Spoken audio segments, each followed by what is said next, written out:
I'm not really the type to post stuff online, but I feel like I need to get this off my chest. My name is Melissa, and I'm from a small town near Des Moines, Iowa. Life has never been particularly eventful, which is honestly how I like it. I've always been a pretty low-key person. Nothing too exciting going on, just the usual work, family, and friends. A couple of years ago, though, things took a weird turn that I never saw coming. So, a while back, I was dating this guy named Ryan. We met through mutual friends at a local bar, and things seemed okay for a while. He wasn't exactly what I would call a catch, but we had some good times. He was funny, kind of charming in his own way, but also a little too intense at times. Like, if I didn't text back right away, he'd start sending question marks or follow up with phone calls until I responded. At first, I brushed it off as him being overly attentive, but as time went on, it became more suffocating. He'd ask me who I was with all the time, why I hadn't invited him to hang out if I was just with friends, stuff like that. It got tiring. I'm not one for drama, so when it all started to feel too much, I just told him I wanted to end things. It wasn't some big blowout fight or anything. I tried to be mature about it. I explained that it just wasn't working for me and that I needed some space. He seemed to take it okay at first. He didn't really argue or try to talk me out of it. He just said something like, "I get it," and we parted ways. I honestly thought that was the end of it. I didn't think much about it afterward. It was a clean break, or so I thought. Fast forward a few months, and I was living my life as usual. Work was going fine. I was hanging out with my friends, just doing normal stuff. I had almost forgotten about Ryan entirely. But then I started noticing some strange things happening. It began with small stuff, like random people on social media sending me weird messages, asking me why I was acting crazy, or saying things like, "You should just leave him alone." I had no idea what they were talking about, so I ignored it at first, figuring it was some kind of mistake or misunderstanding. But then it got worse. My friends started asking me if I was okay because they had been getting strange texts from me, only I hadn't sent them. Apparently, someone using my name and phone number had been messaging them, saying weird things about how I was still obsessed with Ryan, how I couldn't move on and stuff like that. Some of my friends showed me screenshots of the messages, and I was honestly shocked. The messages didn't sound like me at all, but they were coming from a number that looked just like mine. I had no idea how that was even possible. At first, I tried to laugh it off, thinking it was just some prank or glitch. But it kept happening. And it wasn't just with my friends.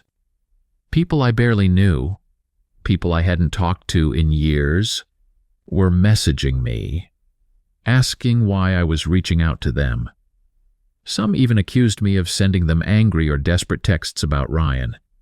It was all completely insane. I thought maybe my phone had been hacked, so I changed all my passwords, reset my phone, and even got a new number, hoping that would solve the problem. It didn't. Things escalated quickly after that. One day, I was at work when I got a call from the police. They wanted to speak to me about a restraining order that had been filed against me. I was absolutely floored. They told me that Ryan had gone to the police and filed a restraining order, claiming that I had been stalking him for months.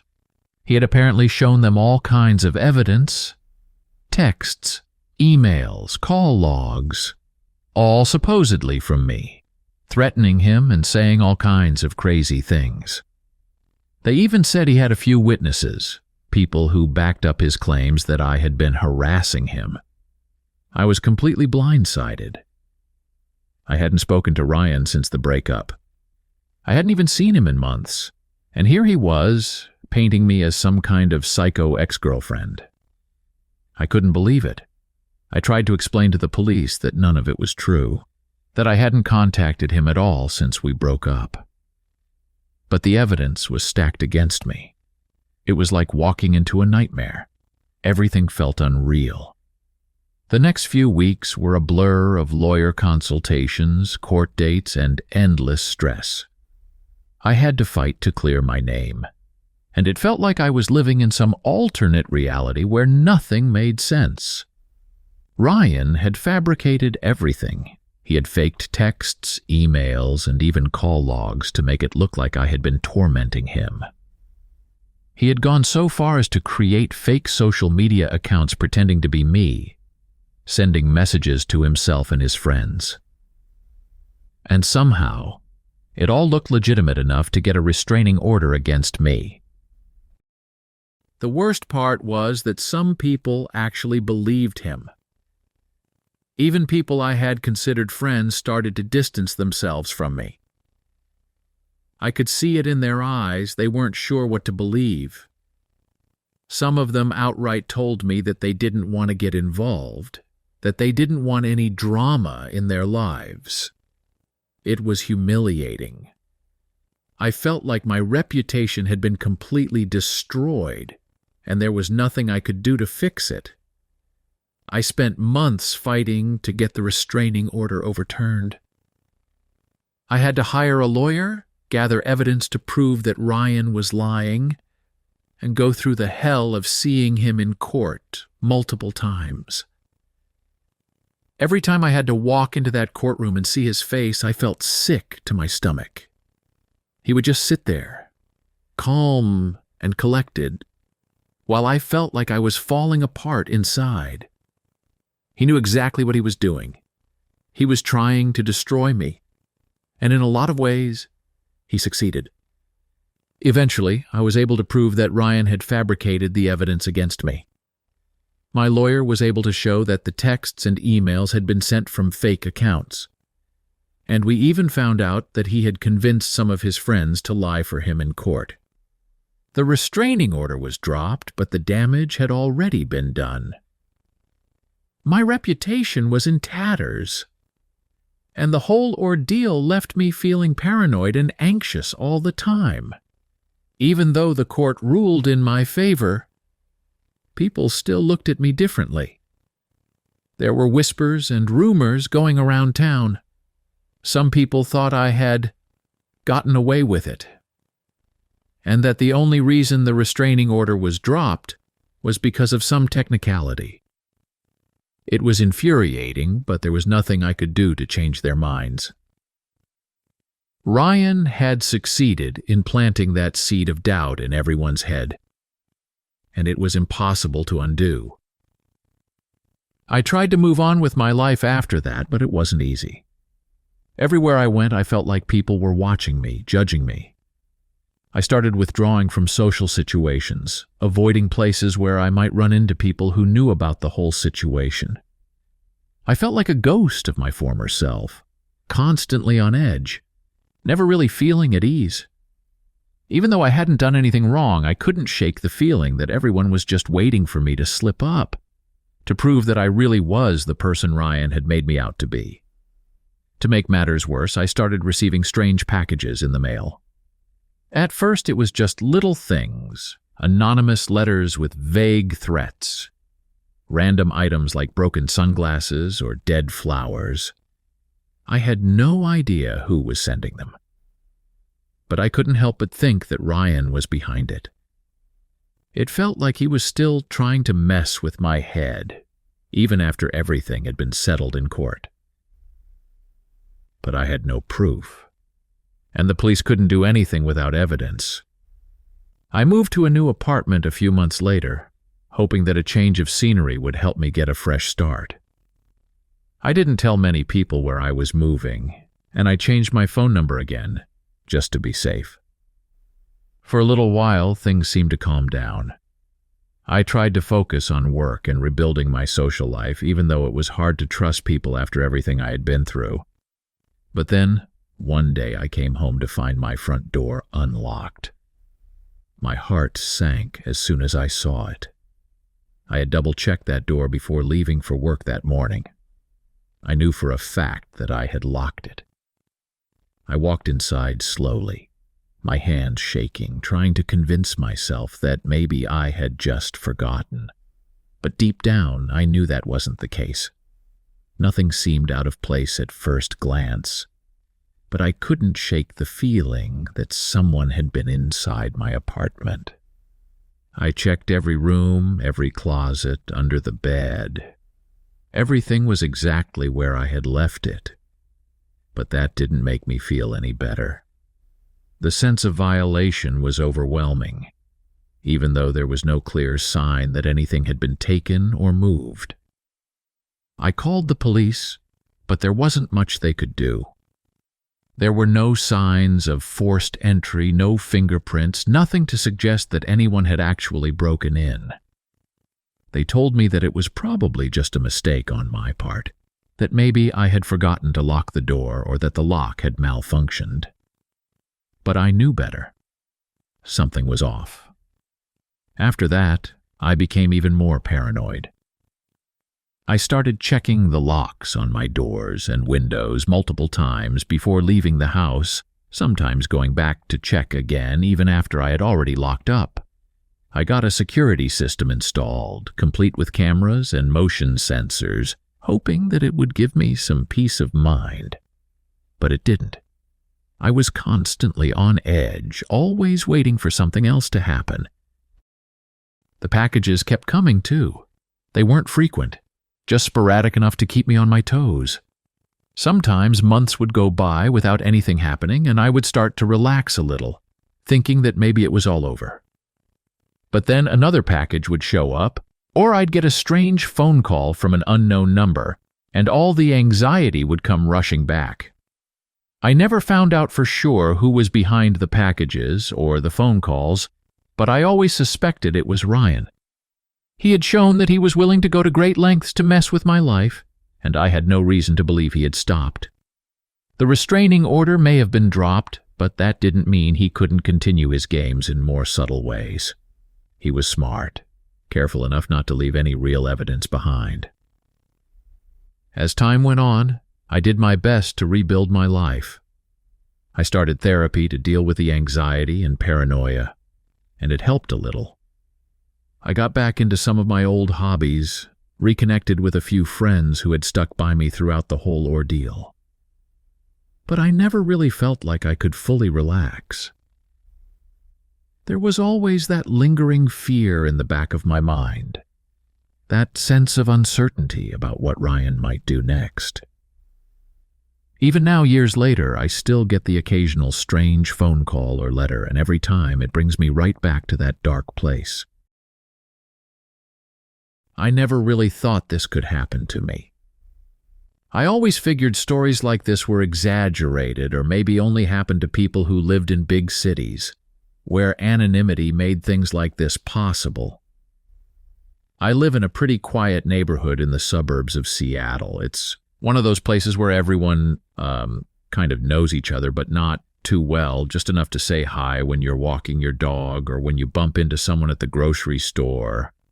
You know, typical suburban life. It's always been calm and relatively uneventful here, which is exactly why I chose to live here. I was dating this guy named Greg for almost a year.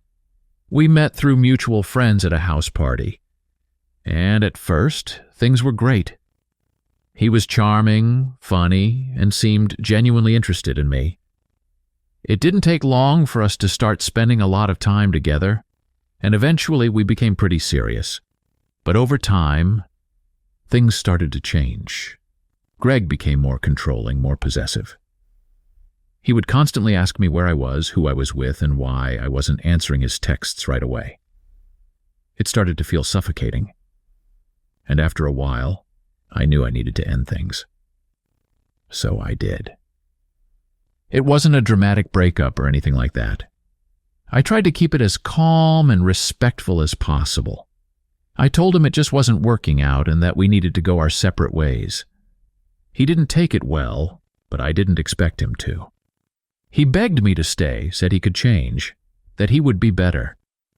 But I had already made up my mind. I knew I couldn't be with someone who made me feel like I was being constantly monitored and questioned.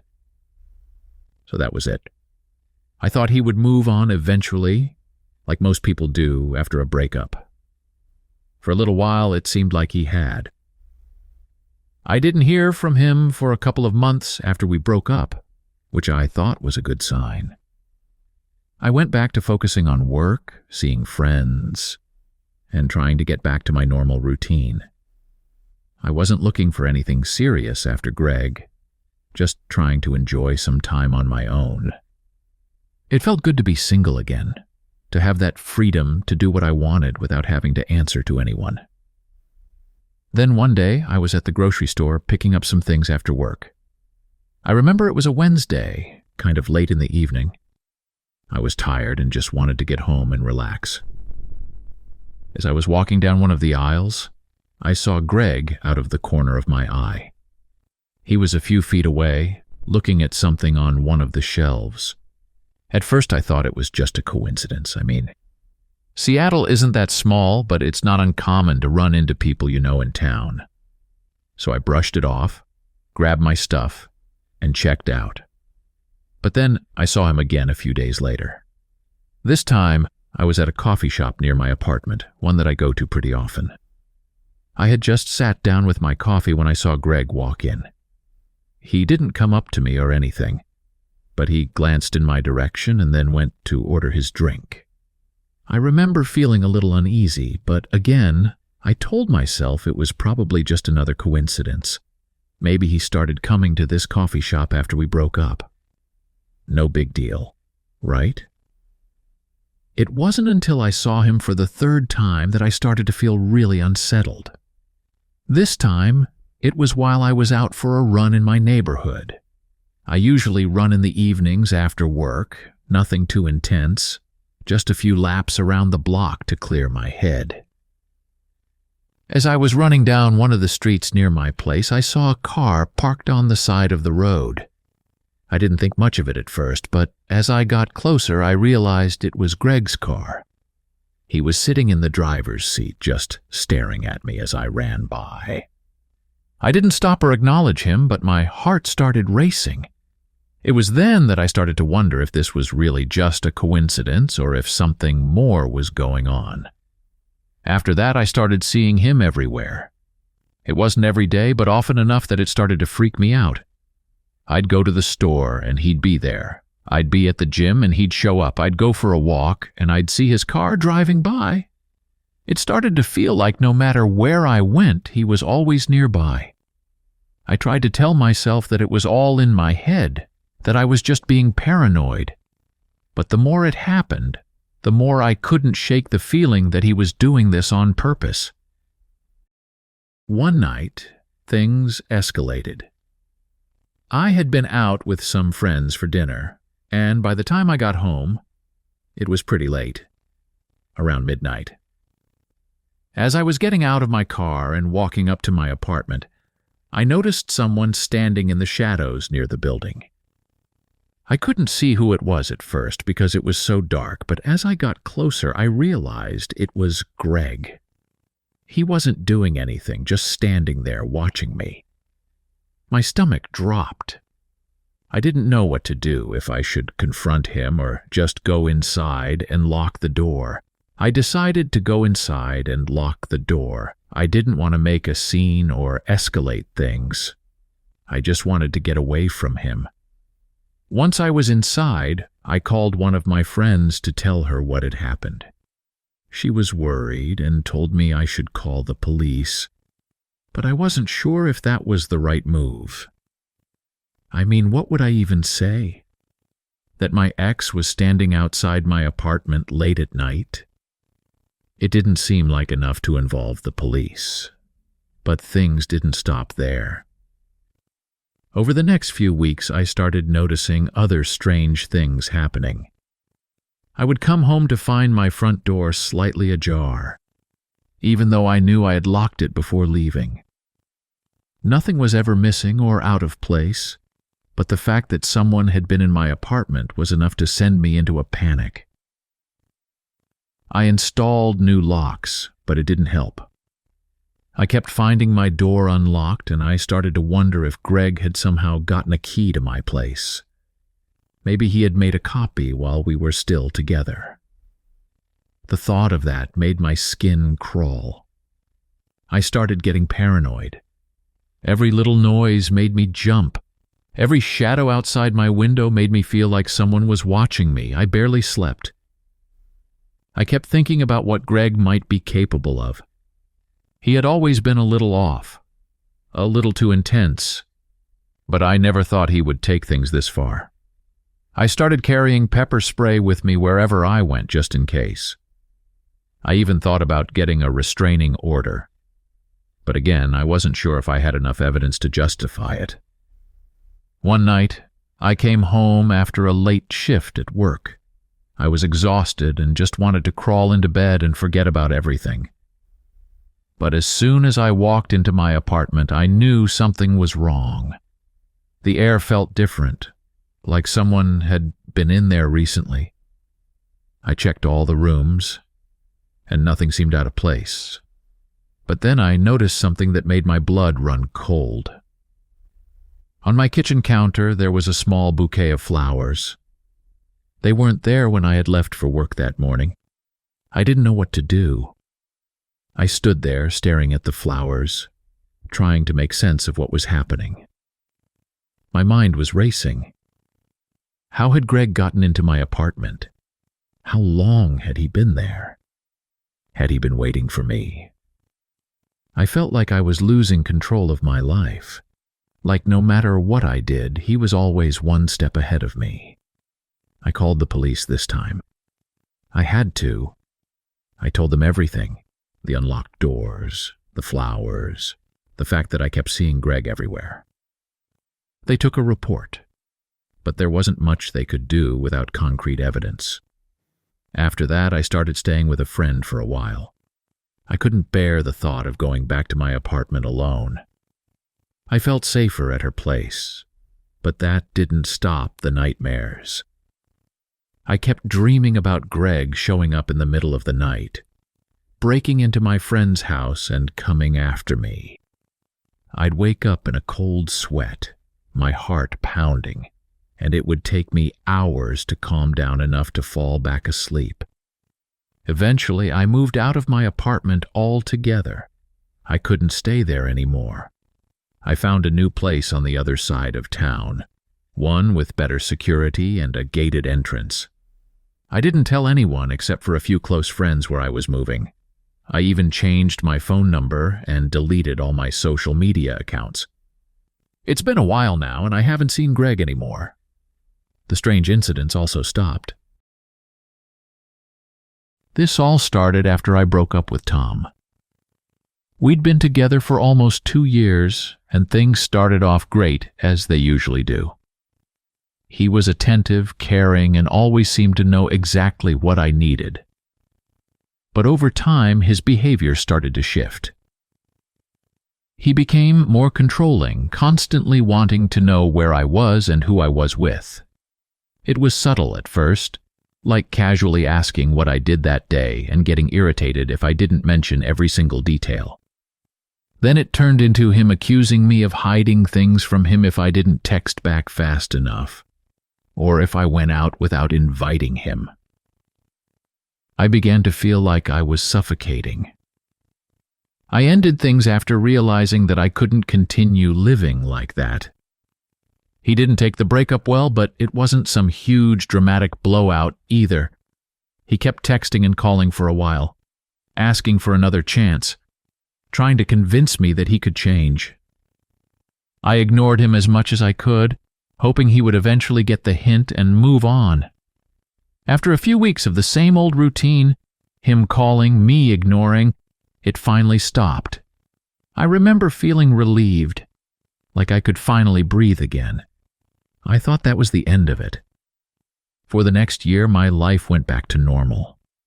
I threw myself into work, spent more time with friends, and even started dating casually again. Nothing serious, but it felt good to get back out there. Portland has plenty of spots for that. Bars, cafes, concerts. It's a chill city, and I've always liked that about it. But then, strange things started happening. It began with little things that I brushed off at first. My bank account showed a couple of small charges I didn't recognize. like subscriptions to services I'd never signed up for. I figured they were mistakes. Maybe I'd accidentally signed up for a free trial and forgot to cancel it. I disputed the charges and had them refunded, thinking nothing more of it. Then I noticed that some of my mail was missing. Important stuff like bills and bank statements never arrived. I assumed it was a glitch with the post office. It happens, right? But when I went to check with them, they told me my address had been changed. I was floored. I never authorized any change of address. I immediately contacted the Postal Service to correct it and made sure my mail was rerouted back to my apartment. Again, I thought it was just some random mix-up. But looking back now, it was clear that something much worse was happening. A couple of weeks later, I got a call from my bank. They wanted to verify a loan application that had been submitted in my name. I was stunned. I hadn't applied for any loans. When I told the bank that, they put a hold on the application and said they'd investigate. I was starting to get scared at this point. Identity theft crossed my mind, but I couldn't figure out how it had happened. I had always been careful with my personal information. I rarely used my credit cards except at trusted places, and I always shredded any sensitive documents before throwing them away. That night, I sat in my apartment and tried to piece it all together. The strange charges, the missing mail, the loan application. Someone was pretending to be me. But how? I didn't tell anyone about it at first. I guess I didn't want to admit that something this serious could be happening to me. I just wanted to fix it quietly and move on. But things kept escalating. My credit card company called me about suspicious activity on my account. Large purchases were being made in cities I hadn't even been to: Seattle, San Francisco, even New York. I didn't recognize any of the transactions. My bank accounts were drained, and I was left scrambling to prove that these purchases weren't mine. It was humiliating, trying to convince the bank that I wasn't some irresponsible person who'd maxed out her credit cards on luxury items and flights to places I'd never been. I had to cancel all my cards, change my passwords, and file police reports. It was a nightmare, but I thought I was finally getting a handle on it. Then, one day I got a knock on my door. It was a process server with court papers. I was being sued for unpaid rent. Apparently, I had rented an apartment in Seattle under my name and skipped out on several months of rent. I was completely floored. I'd never even been to Seattle in the past year, let alone rented an apartment there. My name was on the lease, though. They had my social security number, my signature, everything. I couldn't understand how this was happening. My mind was spinning. Who the hell was doing this? It was then that I started thinking about Tom. I hadn't heard from him in over a year, but the timing of all this felt too coincidental. He was always good with computers. He worked in IT and knew his way around hacking and stuff like that. He used to joke about how easy it was to steal someone's identity online, but I never thought much of it at the time. Now, though, it was starting to make sense. I couldn't prove anything, but I had a gut feeling that he was behind this. He must have been tracking me somehow, gathering bits and pieces of my life over time, and using them to destroy me from the shadows. I hired a private investigator to look into it. I felt like I was losing my mind and I needed answers. The investigator traced the fake apartment lease back to an address in Seattle. It was a small, crappy apartment in a rundown part of town, nothing like the kind of place I would ever live in. But when the investigator went to check it out, the tenant had already moved out. The landlord didn't have much information, just that the person who lived there claimed to be me and had signed a year-long lease before disappearing. What really scared me, though, was that the investigator found out that whoever had been pretending to be me was still out there, still opening accounts and applying for loans in my name. They were using my identity to build a whole new life for themselves. I felt completely violated, like my entire existence was being hijacked by someone else. It wasn't just about the money or the credit cards anymore. It was about my sense of self, my autonomy. I didn't know who I was anymore, and I didn't know how to stop it. I tried going to the police, but there wasn't much they could do. They took my statement, but without hard evidence pointing to a specific person, their hands were tied. Identity theft cases are notoriously difficult to solve, and I was just one more victim in a long line of cases. They suggested I get a lawyer, so I did. But that didn't make me feel any safer. It just felt like another layer of bureaucracy that I had to wade through to reclaim my life. Things continued to spiral. I started getting calls from debt collectors, demanding payment for loans I had never taken out. My credit score was destroyed, and I had to spend hours on the phone with banks and credit agencies, trying to clear my name. It felt like a never-ending battle, and I was exhausted. I barely slept. Every time I closed my eyes, I saw my life unraveling in front of me. Everything I had worked for, everything I had built, being torn apart by someone who had decided to become me. I started feeling paranoid all the time. Every little thing made me anxious. If I got an email that seemed even slightly suspicious, I panicked. If my phone rang and I didn't recognize the number, I ignored it. I stopped using social media altogether. I didn't want to give whoever was behind this any more information than they already had. I changed all my passwords again, even though I knew it probably wouldn't help. It was like trying to plug a leaking dam with my bare hands. No matter what I did, the water kept pouring through. The investigator continued digging, but progress was slow. Whoever was doing this knew how to cover their tracks. There were no obvious clues, no clear trail to follow. It was frustrating beyond belief. I just wanted it to stop, but I felt completely powerless. Then one day I came home to find a strange package waiting for me. There was no return address, and it wasn't something I had ordered. Inside was a cheap burner phone and a handwritten note. The note said that I should call the number programmed into the phone if I wanted to make it all stop. My heart was pounding as I stared at the phone. I didn't want to call. I didn't want to engage with whoever was doing this. But at the same time, I was desperate. I couldn't keep living like this, constantly looking over my shoulder, waiting for the next disaster to strike. I sat with the phone in my hand for hours, trying to decide what to do. Eventually, I dialed the number. It rang a few times, and then a voicemail picked up. The voice on the other end was distorted, like it had been run through some kind of voice-changing software. It said that I had made the right choice by calling, that if I followed their instructions, everything would go back to normal. They told me to wire a large sum of money to a specific account, and to never try to trace the call or the account. If I did, they said, I would never get my life back.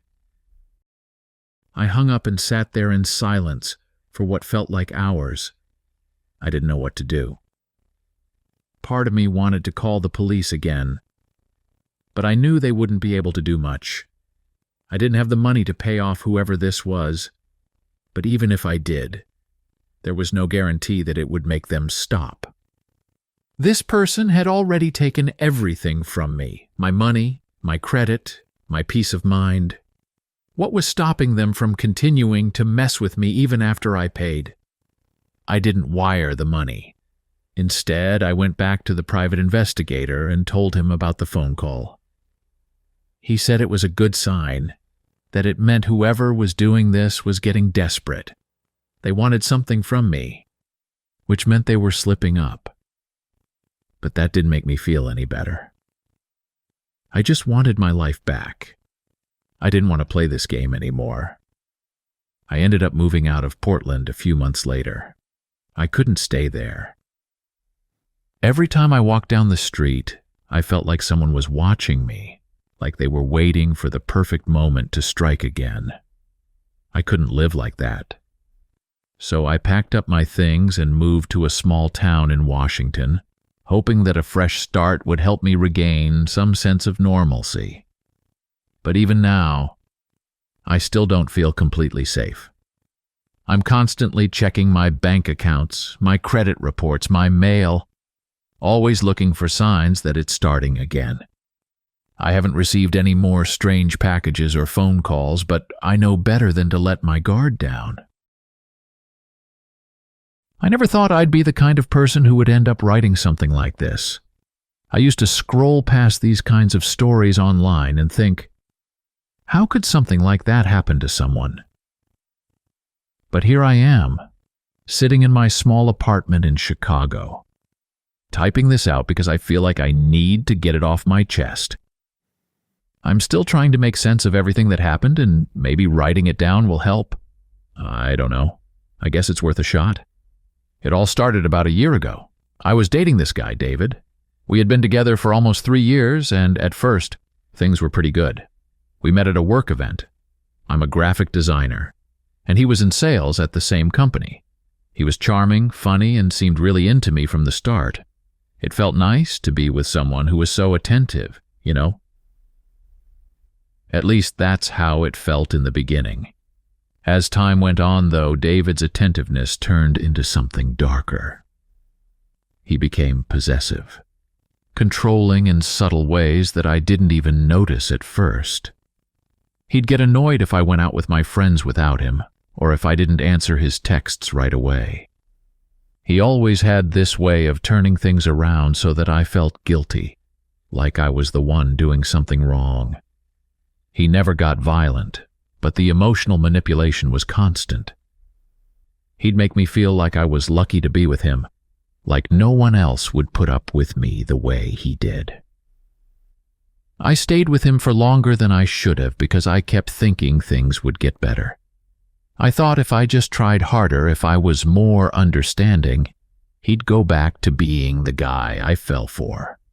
But it didn't work. Eventually, I reached a breaking point and decided to end things. It wasn't easy, and he didn't take it well. He begged me to stay, promised he'd change, but I knew I had to get out for my own sanity. So I ended it, and I moved out of the apartment we shared. I thought that would be the end of it. I thought I'd finally be able to move on with my life. For a few months, everything was quiet. I focused on my work, spent time with my friends, and started to feel like myself again. I wasn't looking to jump into another relationship right away, but I felt relieved to be free of David's control. I started going out more, reconnecting with people I had distanced myself from during the relationship. Life was starting to feel normal again. But then, weird things started happening. It started with my job. I worked for a small design firm, and I loved it. My coworkers were great, and I had built a good reputation for myself over the years. But out of nowhere, I started hearing rumors that I was difficult to work with, that I was unprofessional and unreliable. At first, I didn't think much of it. Office gossip happens everywhere, right? But then my boss called me into his office and told me that clients had been complaining about me, saying that I was rude in emails and missed deadlines. I was shocked. I hadn't missed any deadlines, and I always prided myself on being professional with clients. I asked to see the emails, and when my boss showed them to me, my heart sank. They were emails sent from my company account, except I hadn't written them. The emails were filled with rude comments, dismissive responses to client requests, and in some cases, straight-up insults. I had no idea how this was happening. My boss believed me when I told him I hadn't written them, but the damage had already been done. A few clients pulled their business from the firm, and I could tell my boss was starting to lose trust in me, even if he didn't say it outright. I changed my work email password and hoped that would be the end of it. But it wasn't. The next thing I knew, my friends started distancing themselves from me. I noticed that people weren't replying to my texts or invites to hang out. When I finally confronted one of my closest friends, she told me that I had been sending them weird, angry messages for weeks. She showed me screenshots, and again they were messages from my phone number, but I hadn't sent them. The messages accused my friends of betraying me, said awful things about them that I would never say in a million years. I felt like I was losing control of my life. No matter how many times I tried to explain that I wasn't behind the emails or the texts, people started pulling away from me. It didn't matter that I swore up and down that I had nothing to do with it. There was something in their eyes, like they weren't sure if they could believe me. I started feeling paranoid all the time, like I couldn't trust anyone. I even started questioning myself. Was I going crazy? Was I somehow doing these things without realizing it? Things escalated from there. One day, I came home to find that my apartment had been broken into. Nothing was stolen, but everything was trashed. My clothes were thrown all over the place, my drawers had been emptied out, and my laptop was smashed on the floor. The police came and took a report, but they didn't have much to go on. There were no signs of forced entry, and nothing valuable had been taken, so they didn't seem to think it was a priority case. They suggested it might have been a random act of vandalism, but I knew better. I knew it had to be David. I didn't have any proof, though. Every time I tried to explain to the police that I thought my ex was behind all of this, they said there wasn't enough evidence to pursue it. David had always been careful, never leaving any direct links back to him. I felt trapped, like there was nothing I could do to stop him from destroying my life piece by piece. The breaking point came when I lost my job. My boss told me that despite his best efforts to defend me, the firm couldn't afford to keep losing clients because of the issues surrounding me. I was devastated. I had worked so hard to build my career, and now it was crumbling in front of me because of something I had no control over. I tried to explain again that I wasn't behind any of the emails, but at that point it didn't matter. My reputation was ruined and no one wanted to work with me anymore. After losing my job, I became more isolated. I stopped going out, stopped talking to most of my friends. I couldn't trust anyone, and I didn't want to burden the few people who still stuck by me. I felt like I was being watched all the time, like David was just waiting for me to make a move so he could tear me down even more. I knew he was behind all of this, but I didn't know how to prove it. It was like he was always one step ahead, always finding new ways to sabotage me without leaving any trace. Then came the final blow. One night I got a call from my landlord telling me that he had received multiple complaints about me from the other tenants. Apparently, I had been making loud noises late at night, blasting music and having people over at all hours. None of it was true, of course. I had been keeping to myself for weeks, barely leaving my apartment except to get groceries. But the complaints kept coming, and eventually my landlord told me that he had no choice but to evict me. I tried to explain that someone was targeting me, but by that point, no one cared. I packed up what little I had left and moved into a cheap motel on the outskirts of the city. It was all I could afford after losing my job, and I didn't have anyone I could stay with. I was completely alone, living out of a suitcase in a dingy room with no idea what to do next. I felt like David had won. He had taken everything from me, my job, my friends, my home, and I had no way to fight back. I tried filing for a restraining order, but without solid evidence that David was behind everything, it was denied. The police still wouldn't do anything, and I didn't have the money to hire a private investigator or lawyer. I was stuck, trapped in a nightmare that I couldn't wake up from. I wish I could say that things got better, that I found a way to turn it all around. But the truth is, I'm still here, still living in that motel, still trying to figure out how to piece my life back together. Every day I wake up and wonder what new disaster David has planned for me. I check my phone constantly, dreading the next wave of fake messages or emails. I can't sleep at night, afraid that he'll show up and do something worse than just trash my apartment. I don't know how to stop him. All I know is that he's out there, watching, waiting for his next opportunity to ruin me even more. And there's nothing I can do about it. This happened about a year ago. I just moved to Chicago after breaking up with Mark, my ex. I don't want to get into too many details about him, but let's just say that our relationship wasn't good, especially near the end. Mark was controlling. At first, I didn't even notice it. It started with small things, checking my phone a lot, asking where I was going, and wanting to know who I was with. He disguised it as concern, like he was just looking out for me, but over time, I started feeling suffocated. It escalated from there into full-blown arguments if I even hung out with friends without telling him in advance. Eventually, it reached a point where he was tracking my location on my phone. He said it was for safety reasons, but I knew it wasn't. It was about control. He needed to know where I was at all times. When I finally worked up the nerve to leave him, it wasn't easy. He fought me on it. For weeks, he tried convincing me to come back, saying he'd change, saying he loved me and couldn't live without me. It was a mess, but I stood firm. I knew I couldn't stay with him. I needed to get out of that toxic environment. So I left. I moved to Chicago for a fresh start. The city was perfect for it, big enough that I could disappear into the crowd, anonymous in a way that felt freeing.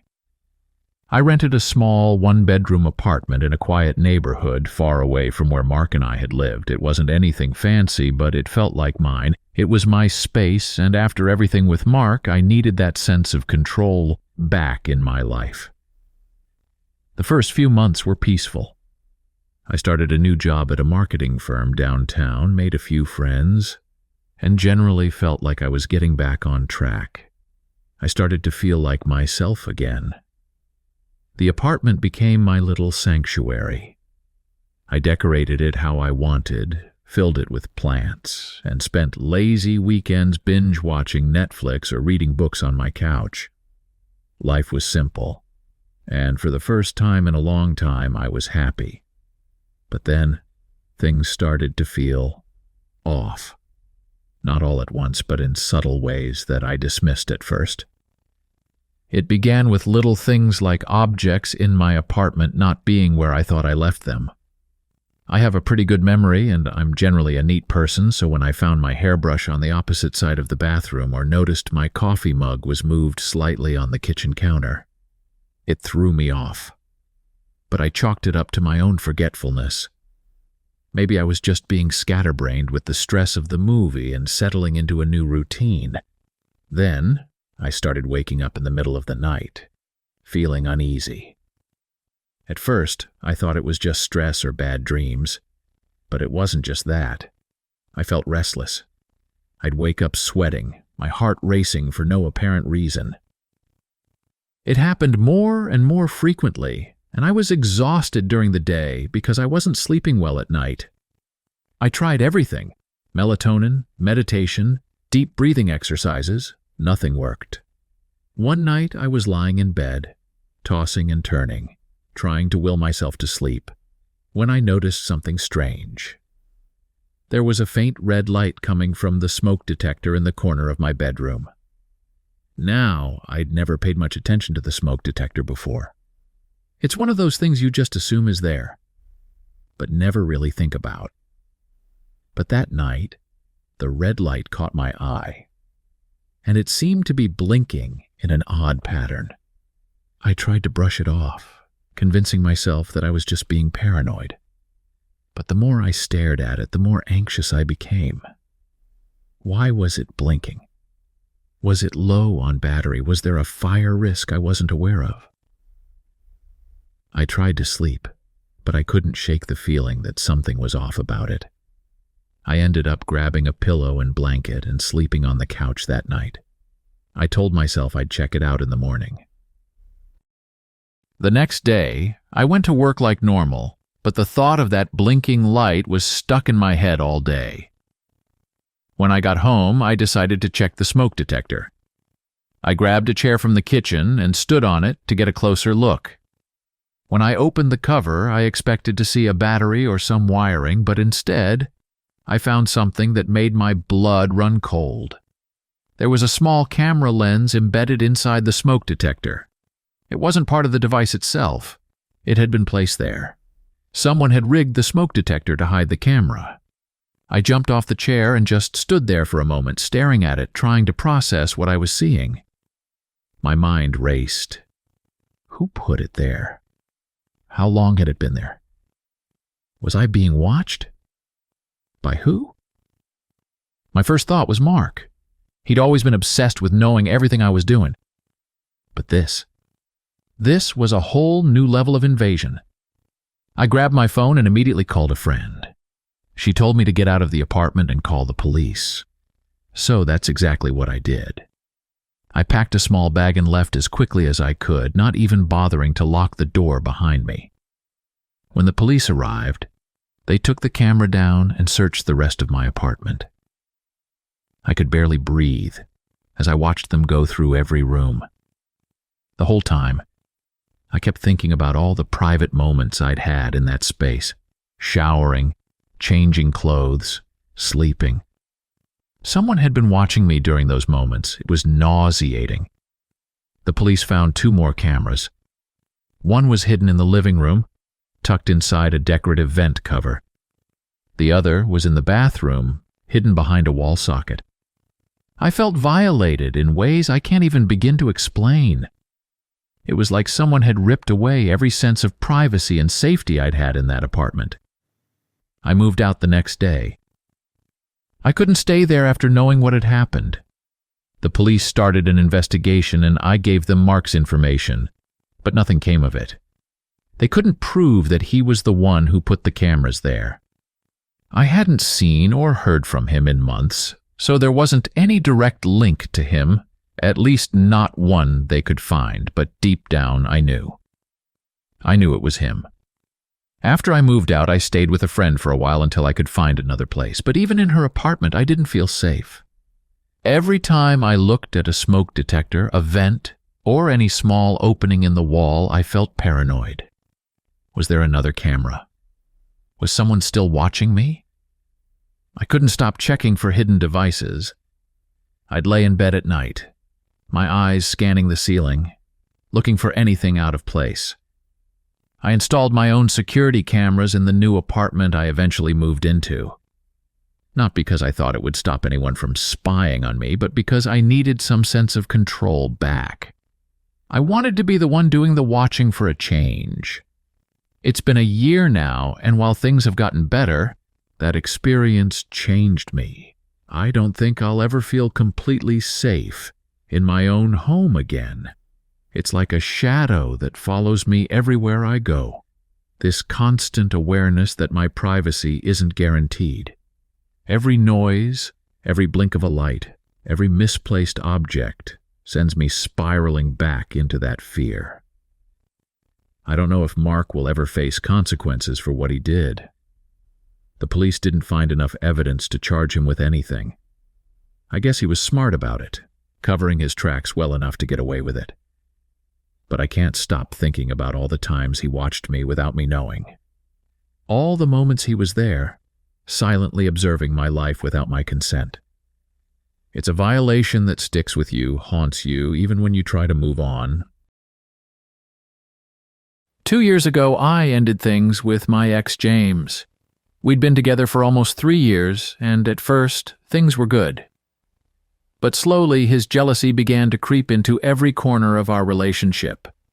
He would get upset if I went out with friends, constantly accused me of talking to other guys, and became obsessive about knowing where I was at all times.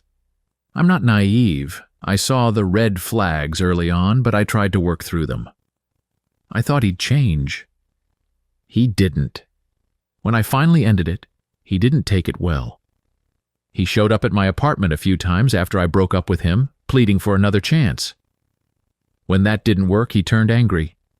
I stopped responding to his texts and blocked him on social media, hoping that would be the end of it. But it wasn't. A few months after the breakup, things started to get weird. At first, it was just small things like seeing his car parked near my work or getting anonymous messages on my new social media accounts. The messages were vague, things like, "I see you," or "You can't hide forever." I ignored them, assuming they were just spam or random trolling.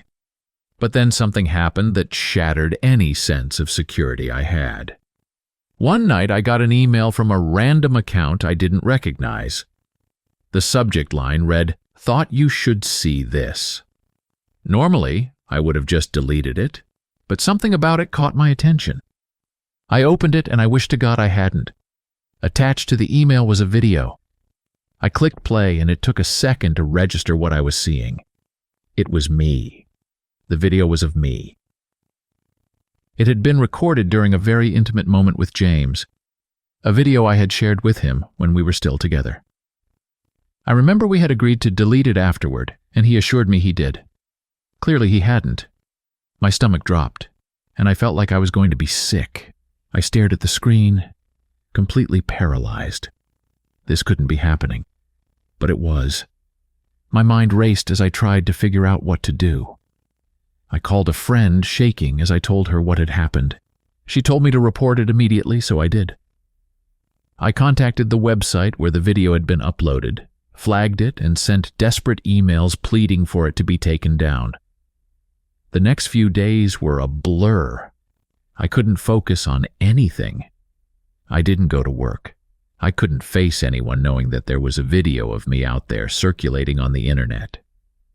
I felt violated in a way I can't even put into words. It wasn't just that my privacy had been invaded. It was the sense of powerlessness.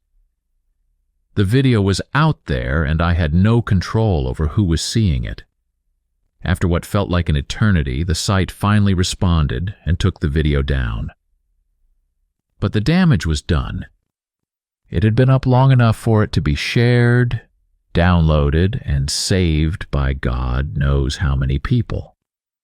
I tried to reassure myself that maybe not that many people had seen it, but I knew better. Once something is online, it's out there forever. I thought that was the worst of it, but I was wrong.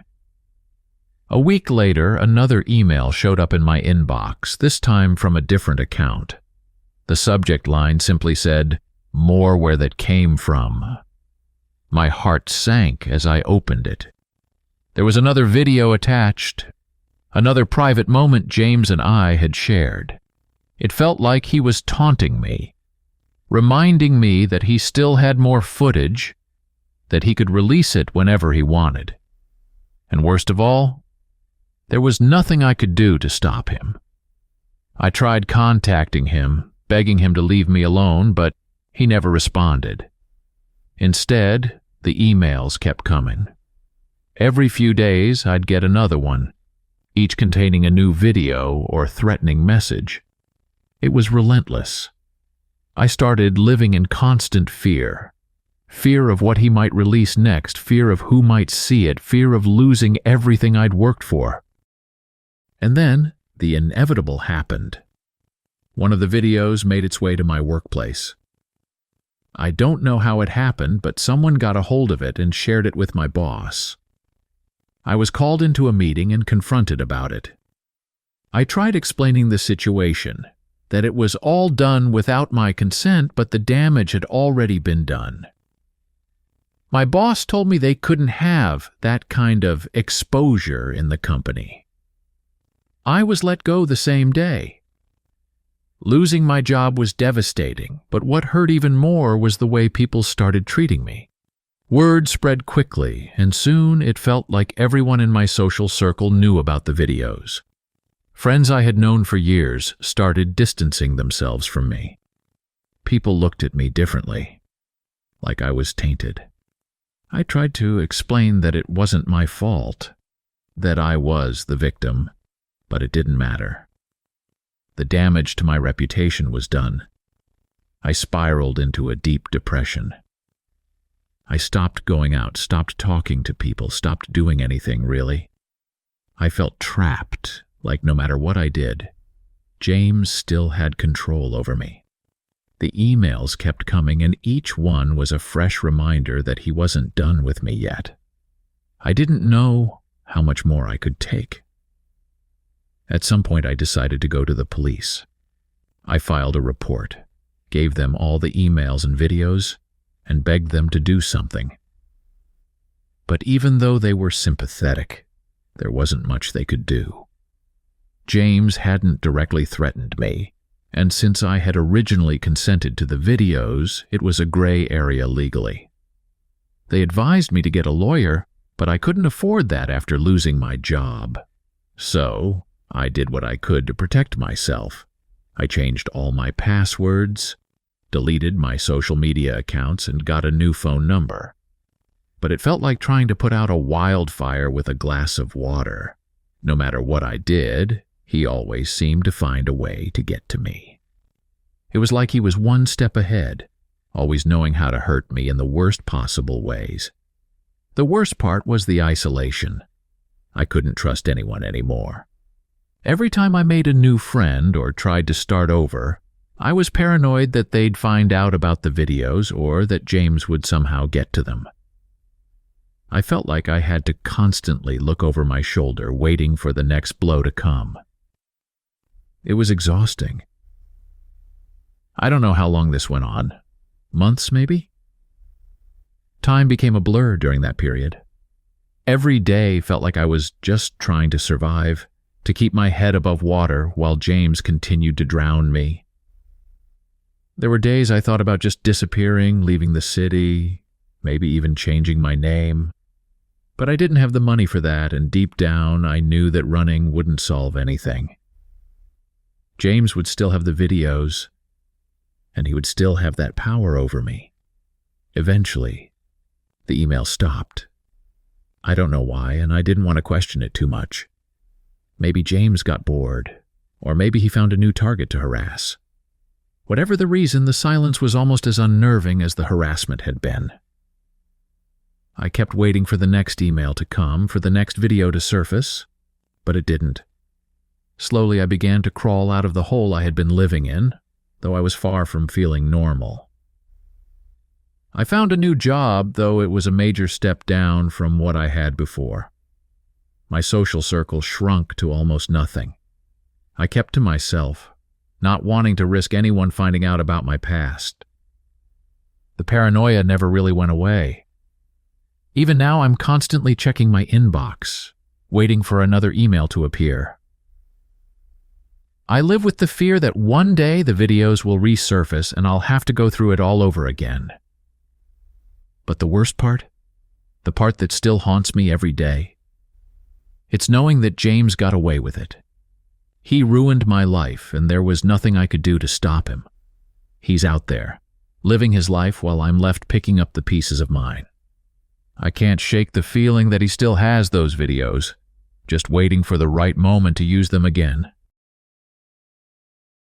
I never thought I'd be someone who would write something like this.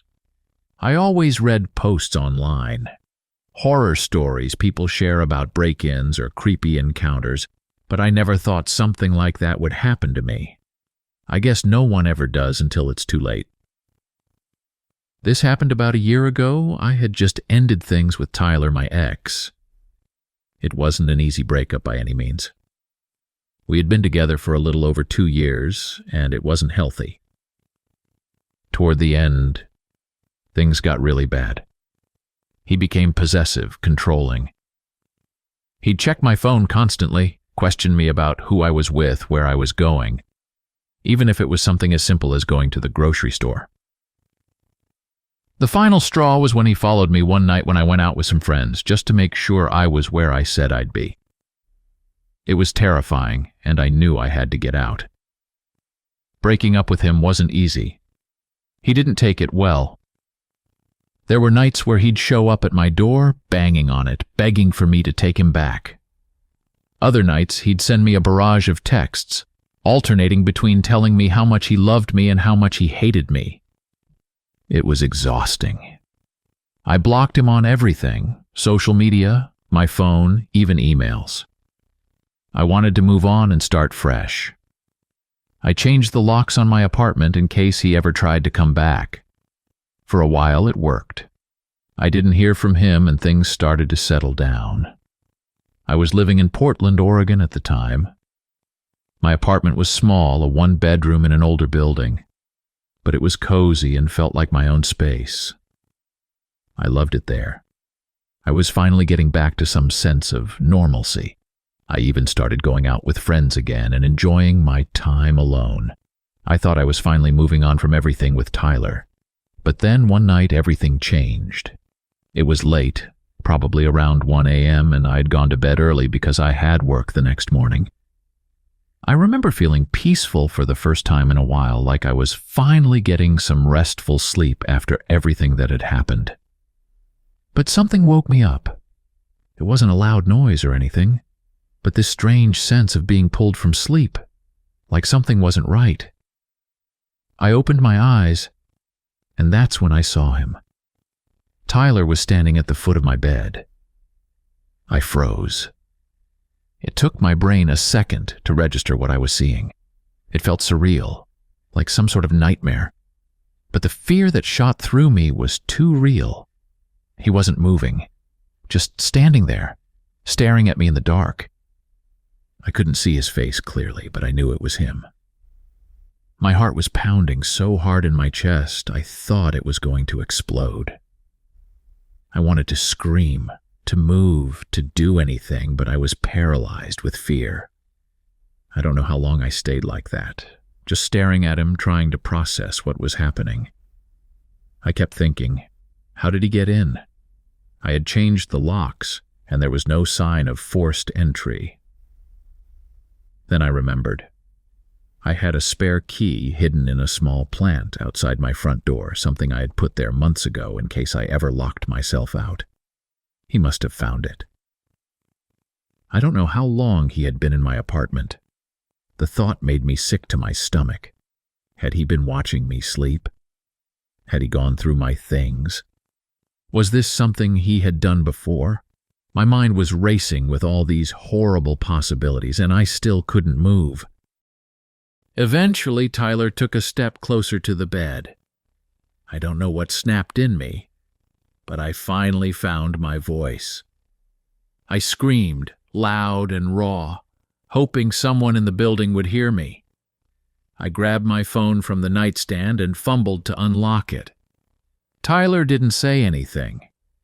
He just stood there watching me as I called 911.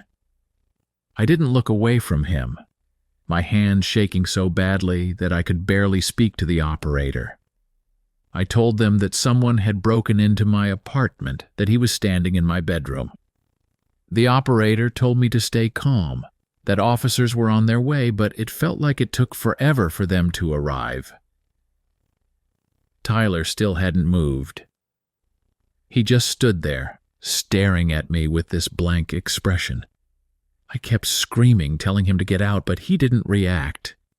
It was like he was in some sort of trance. The seconds dragged on like hours, and the whole time, I was convinced that at any moment he was going to lunge at me. I had no weapon, nothing to defend myself with if he decided to attack. Finally, I heard the sound of sirens in the distance. It wasn't long before the flashing lights from a patrol car filled the windows.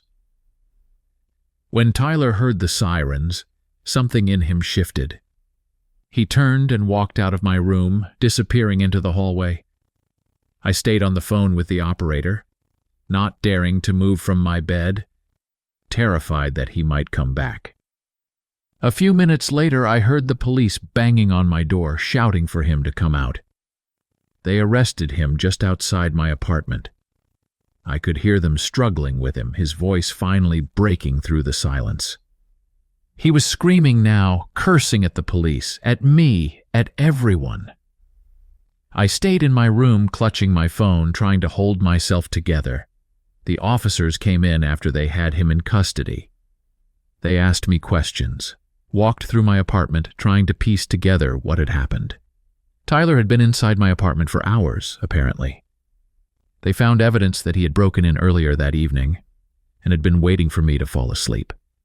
He hadn't touched anything.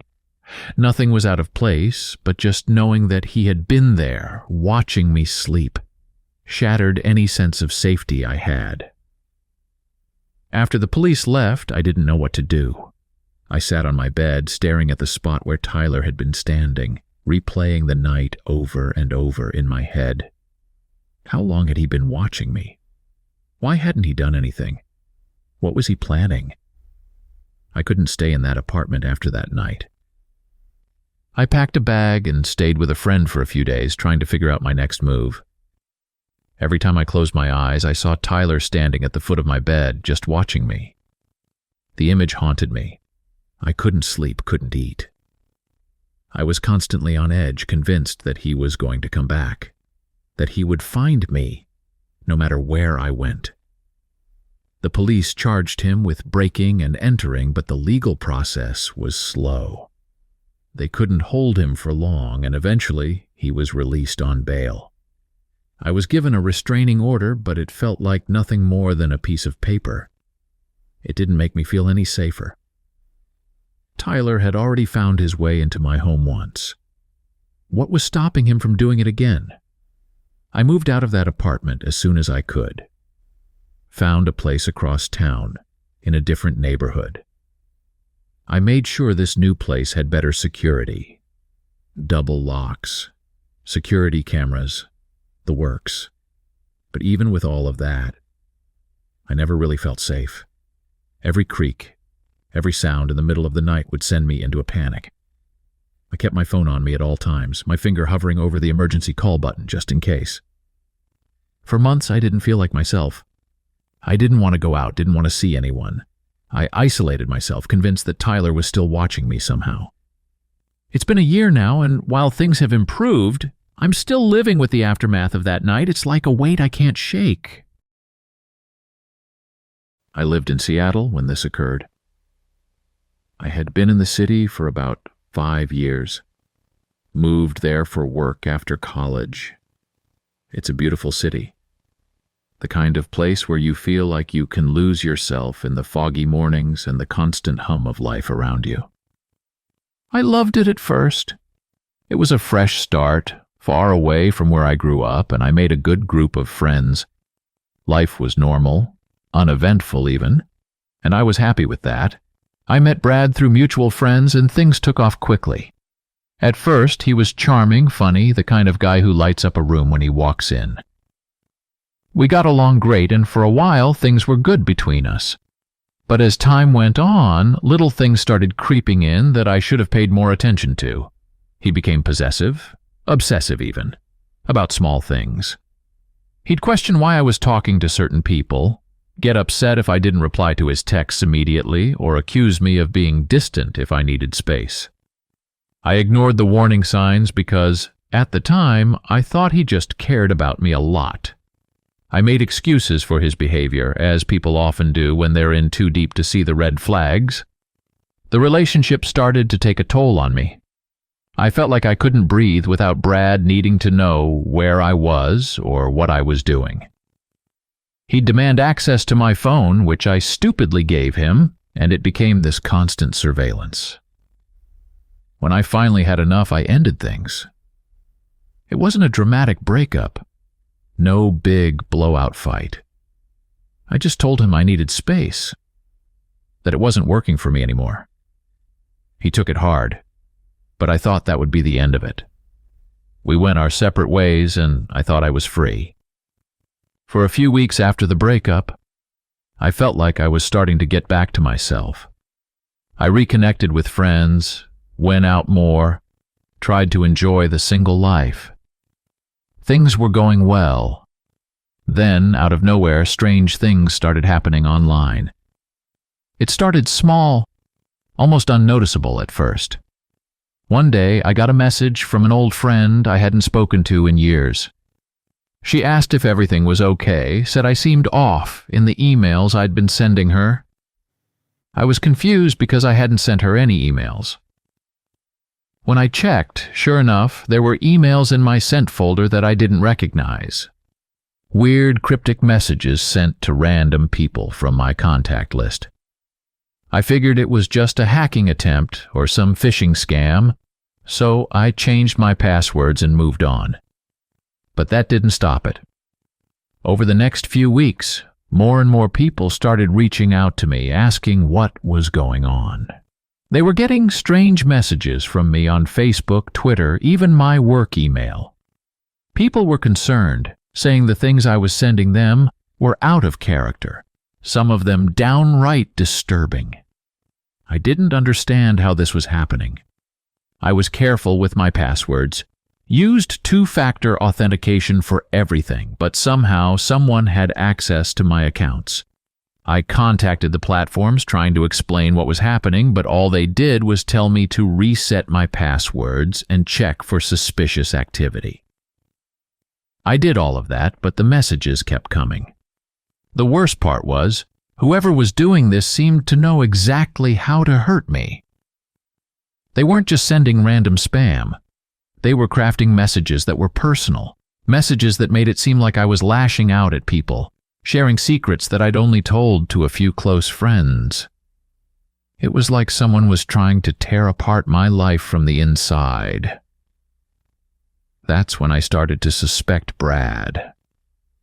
I don't know why it hadn't occurred to me earlier, but once the thought crossed my mind, it was all I could think about. Brad had always been good with computers, better than good, actually. He worked in IT, and he'd shown me some of the things he could do, like hacking into Wi-Fi networks and bypassing security settings. At the time, I thought it was cool. Now it just terrified me.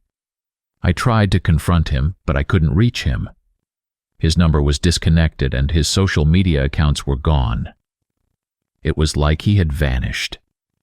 I even went to his apartment one day, but someone else was living there. Brad had moved out without a trace. I didn't know what to do, so I went to the police. I explained the situation, told them I thought my ex was hacking into my accounts and impersonating me online. They listened, but there wasn't much they could do. Without solid proof, they couldn't pursue it as a crime.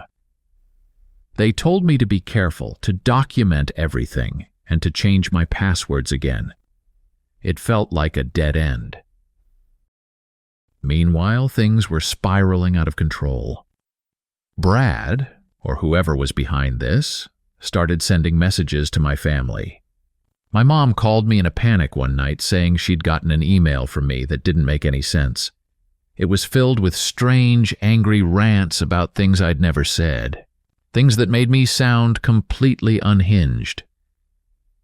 She asked if I was okay, but I didn't know how to explain it to her. I felt helpless. Then things took an even darker turn. One day, I tried to log into my bank account and I couldn't.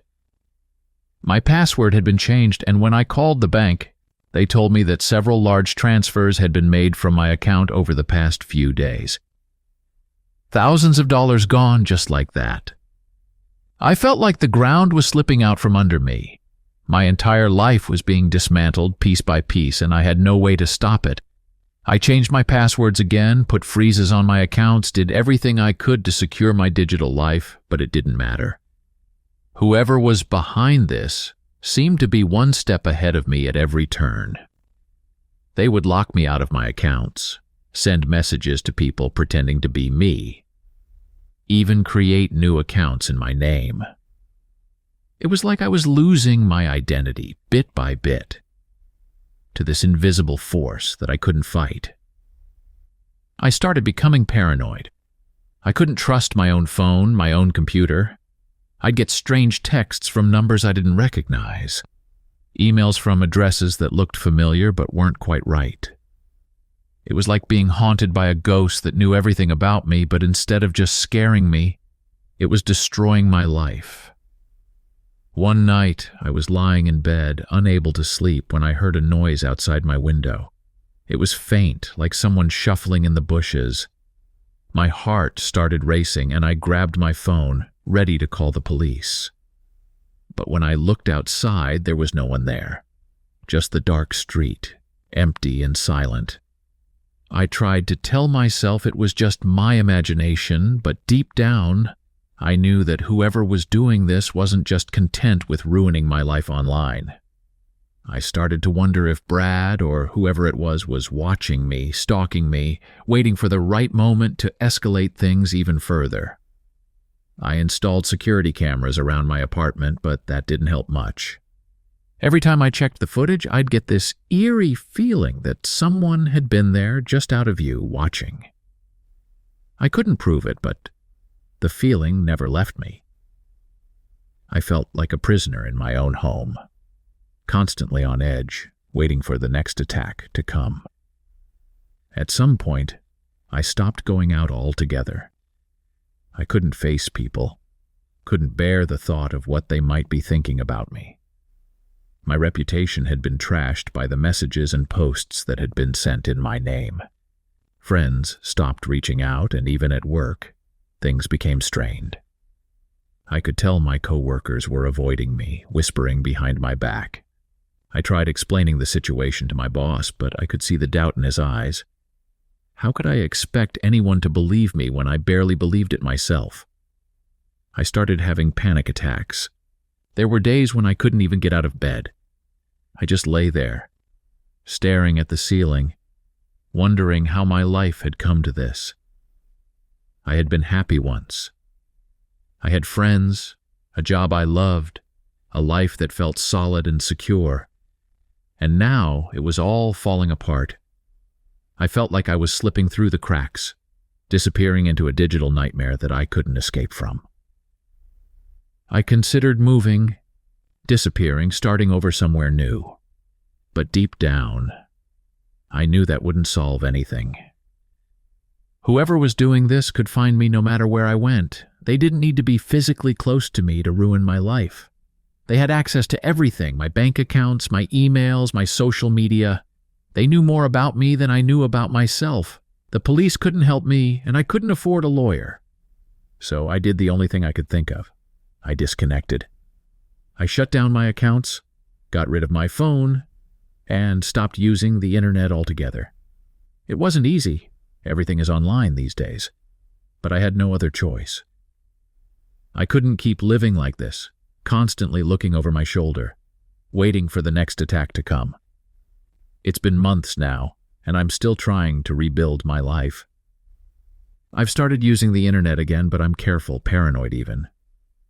I don't use my real name anymore, and I avoid social media like the plague. Currently, I only use Reddit and nothing else. This began after my breakup with Brian. We had been together for nearly 2 years, and at the start, everything seemed perfect. I thought we were on the same page, that we had the same goals, the same plans for the future. But as time went on, things got complicated. He became more possessive, less trusting. We fought over stupid things, who I was texting, why I wasn't spending every weekend with him, why I wanted a night out with my friends instead of him. At first, I tried to work through it, convincing myself that it was just the rough patch every couple goes through. But eventually, it became too much. I felt suffocated. And when it became clear he wasn't going to change, I left. It wasn't an explosive breakup. There were tears, of course, and some arguing, but nothing that made me feel unsafe. I thought we'd part ways and go on with our lives like adults. Brian didn't fight me on it too much, which surprised me, to be honest. I expected him to make more of a scene, but he didn't. We agreed to go no contact for a while to give each other space to heal, and I felt like I could breathe again. I focused on myself, threw myself into work, and even started seeing someone new after a few months.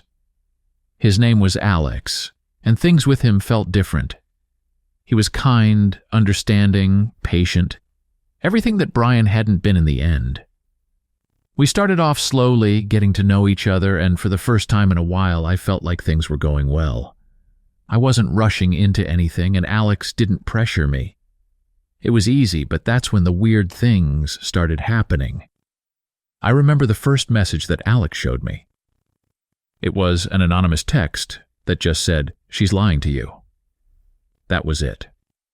No context, no explanation. We both laughed it off, assuming it was some kind of spam, or maybe someone with the wrong number. It didn't seem like a big deal. But then more messages started coming. At first, they were vague, cryptic things like, "She's not who she says she is," or "Ask her about her past." The more they came, the more uncomfortable it became. Alex tried to ignore them, but eventually the messages got more specific. Someone had found out details about my life, where I worked, who my friends were, even small things like the places I went to eat on the weekends. They sent Alex screenshots of fake conversations, doctored to look like I was talking to other guys behind his back. The photos were blurry, the text obviously manipulated, but it was enough to plant seeds of doubt. I remember the first time Alex confronted me about it. I was sitting on his couch flipping through Netflix when he just blurted out, he asked me if there's something I want to tell him. The question caught me off guard, and for a second I didn't know what he meant. Then he showed me the messages. There were fake screenshots of conversations between me and some guy named Ryan, where I was apparently talking about how I was just stringing Alex along and wasn't actually serious about him. It was clearly fake. None of the details matched up with my life, and the grammar wasn't even how I wrote. But Alex was visibly upset, and I couldn't blame him. I tried to reassure him, to explain that someone was messing with us, but the doubt had already crept in. It was like a wedge had been driven between us, and no matter how much I explained, he couldn't shake the feeling that maybe there was something more to it. Maybe I wasn't being entirely honest with him. It hurt to see him second-guessing me, but I couldn't figure out where this was coming from. The messages didn't stop. They started coming more frequently, sometimes multiple times a day. Anonymous texts, emails, even social media messages from fake accounts. Each one had some new piece of evidence meant to make me look like a liar, like I was cheating on Alex. They even started sending him manipulated photos, showing me with other guys in places I'd never been. It was absurd, but the constant barrage of messages started wearing him down. It wasn't just Alex who was getting the messages either. My friends started receiving them too. I'd get texts from people asking me what was going on, why I was talking trash about them behind their backs, why I was being two-faced.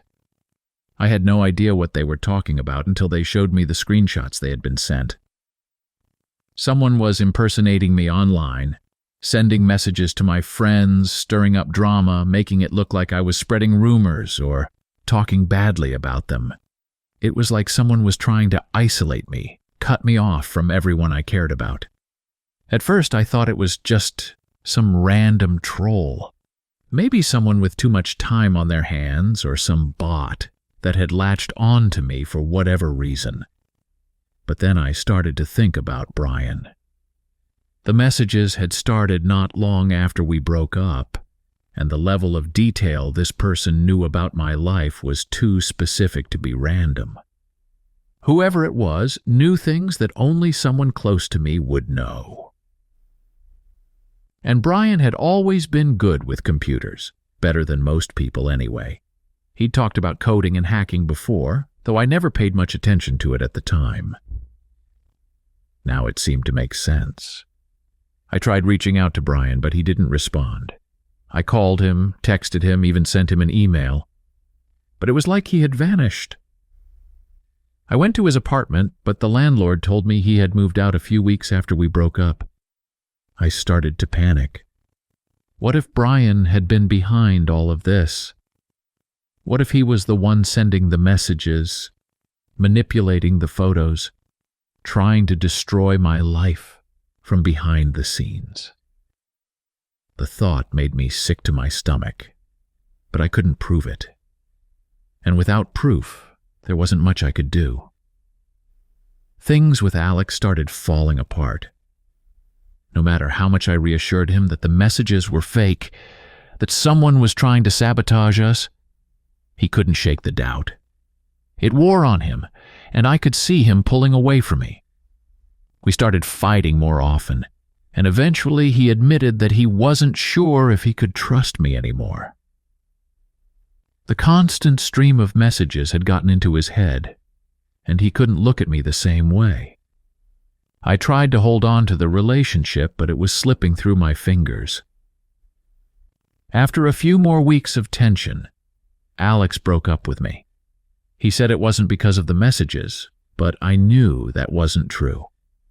They had done their damage. Losing Alex was a punch to the gut.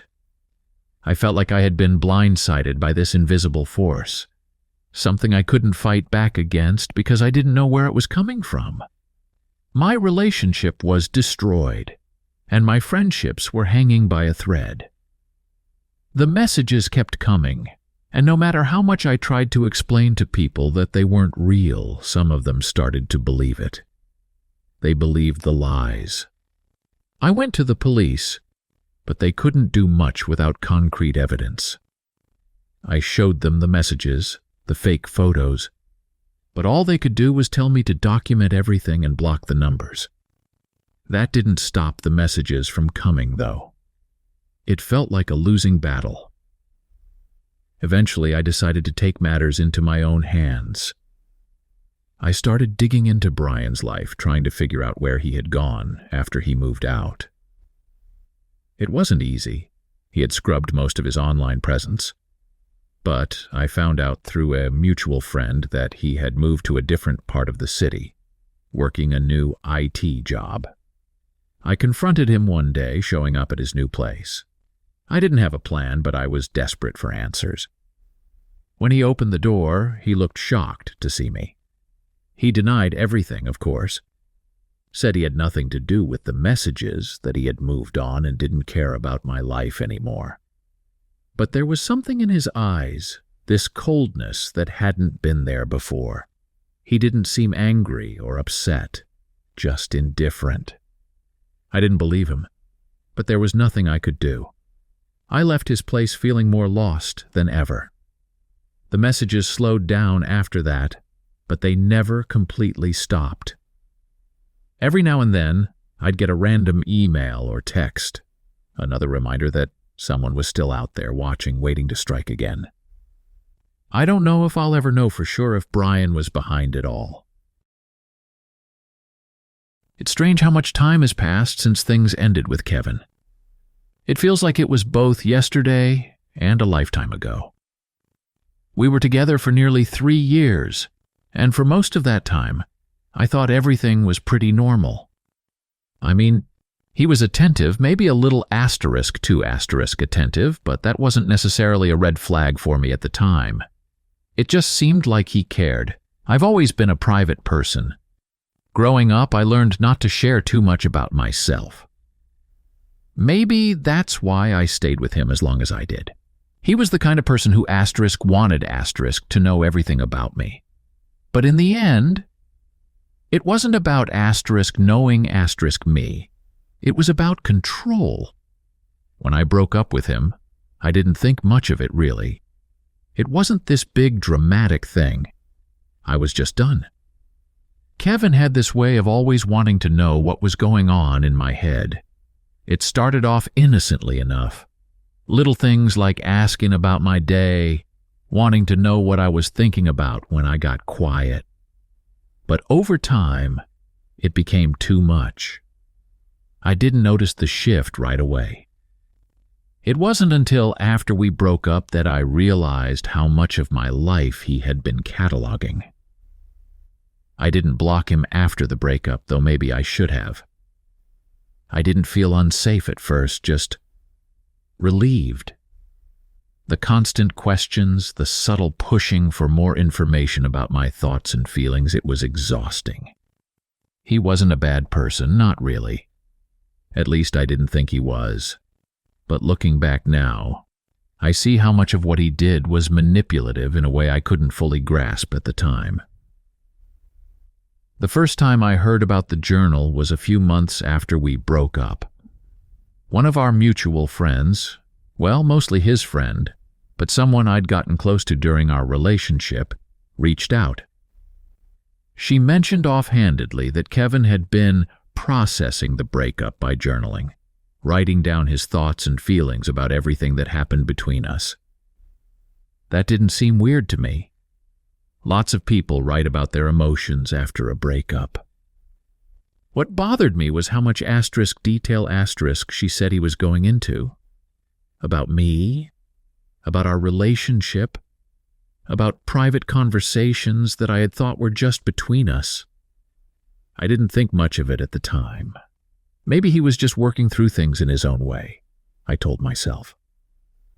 But then I started hearing from other friends, people I hadn't even told about the breakup. They'd make strange comments, things that were so specific and personal that I felt blindsided. Bringing up personal issues I'd confided in Kevin during our relationship. These weren't things I'd share with just anyone, only him. So how did they know? I felt this creeping unease start to settle in. I knew Kevin had been journaling, but it was becoming clear that he wasn't just writing down his feelings. He was writing down asterisk everything asterisk. Every fight we'd ever had, every vulnerable moment I'd shared, every offhand comment, and somehow he was showing parts of this journal to our mutual friends. I tried to brush it off, told myself I was being paranoid, but it didn't stop. At first I thought it was just miscommunication or maybe gossip. But the things people were saying, they were too specific to be anything other than Kevin's words.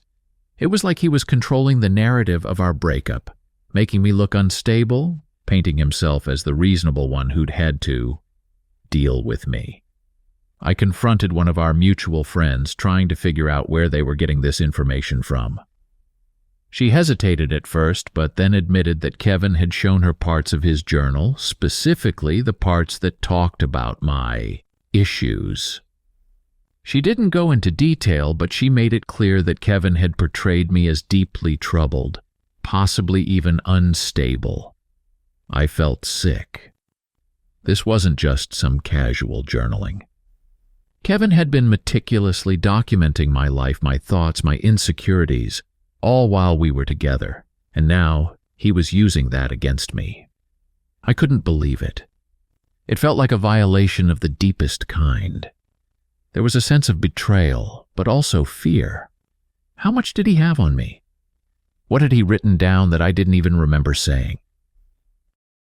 I started to look back on our relationship in a different light.